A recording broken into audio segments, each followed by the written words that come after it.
Finance corporation chairman నిన్న రాత్రి ఒక వీడియో ద్వారా సోషల్ మీడియా ద్వారా బయటికి రావడం జరిగింది. 2019 సంవత్సరం టీడీపీ పార్టీ అధికారం ఉన్నప్పుడు బాలయ్య కాంప్లెక్స్లో ఉన్న ఒక్బోర్డ్ స్థలం 1 ఎకరా 72 సెంట్లు లీజ్ తీసుకోవడం జరిగింది.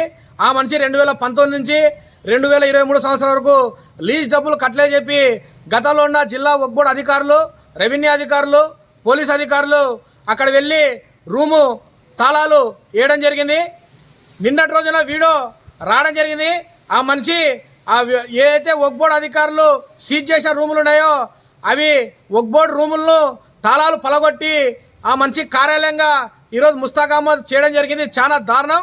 జిల్లాలో ఉన్న ఒక్బోర్డ్ అధికారులు ఏమైనా ముస్తాక్ అహ్మద్ నుంచి మీరు మామూలు తీసుకున్నారని చెప్పి మేము ఆరోపణ చేస్తున్నాం. నిన్న రాత్రి నుంచి సోషల్ మీడియాలో వీడియో బహిరంగంగా ప్రచారం అయితేనే కూడా ఈ రోజు కూడా జిల్లాలో ఉన్న ఒక్బోర్డ్ అధికారులు ఆ స్థలానికి ఎందుకు పరిశీలన చేయలేదు? ఆ స్థలాన్ని పరిశీలన చేసి ఆ రోజు మీరు కట్టలేని చెప్పి సీజ్ చేసినారు. ఈరోజు ఆ మనిషి దర్జాగా బీగాలు బలగొట్టినారు.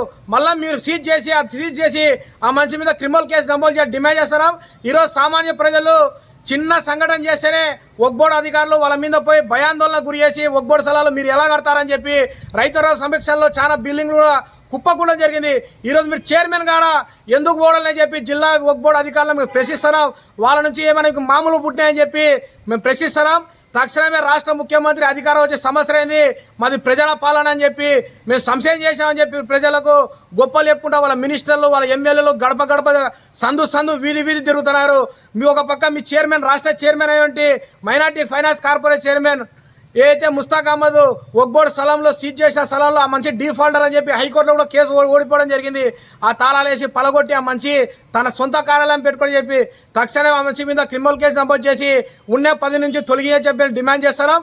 దీన్ని తక్షణమే రాష్ట్ర ముఖ్యమంత్రి, అలాగే ఉప ముఖ్యమంత్రి, విద్యాశాఖ మినిస్టర్, అలాగే నంద్యాలలో ఉన్న మైనార్టీ శాఖ మినిస్టర్ ఫారూక్ గారు తక్షణమే స్పందించి ఆ స్థలాన్ని కాపాడాలని చెప్పి కోరుతున్నాం. గతంలో కూడా మేము అనేక దశాబ్దాలు కూడా ఉర్దూ జూనియర్ కళాశాల బాలయ్య కాంప్లెక్స్లో ఒక్బోర్డ్ స్థలంలో పెట్టాలని చెప్పి కోరడం జరిగింది, డిమాండ్ చేయడం జరిగింది, పోరాటాలు చేయడం జరిగింది. ఇప్పటికైనా రాష్ట్ర ముఖ్యమంత్రి స్పందించి పాలిటెక్నిక్ గర్ల్స్ కాలేజీలో ఉన్న రూమ్ను తీసుకుపోయి అక్కడ ఉర్దూ కళాశాల కట్టాలని